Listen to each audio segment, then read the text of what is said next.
Big Boss biggest reality show Bigg Boss హౌస్లో one of the కంటెస్టెంట్గా సాగుతున్న గీతు. అయితే గీతు బిగ్ బాస్ హౌస్లో వచ్చినప్పటి నుంచి తన స్ట్రాటజీతో హౌస్మేట్ అందరినీ పిచ్చెక్కిచ్చేస్తుంది.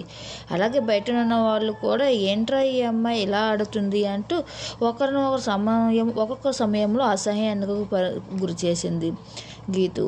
ఇక గత వారం నుంచి హౌస్లో గీతు క్రాప్ బాగా పడిపోయింది. ఎందుకంటే ఈ వారం 8వ వారం చేపల చెరువు టాస్క్లో గీతు చేసిన చేష్ట వరస్ట్ సంచలనగా తన గ్యాప్ని పాడు చేసుకుంటూ వచ్చింది.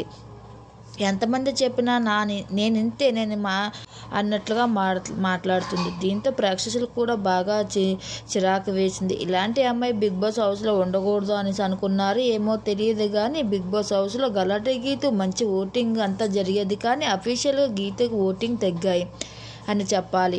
గీతు 9వ వారం నామినేషన్లో గలాటా గీతు ఉంది. ఇక ఈ విషయం పక్కన పెడితే గలాటా గీతు ఓటింగ్ చివరిగా తగ్గడంతో బిగ్ బాస్ హౌస్లో నుంచి బయటకు వెళ్ళిపోతుందని అంటూ తెలిసింది. అయితే అది అంతవరకు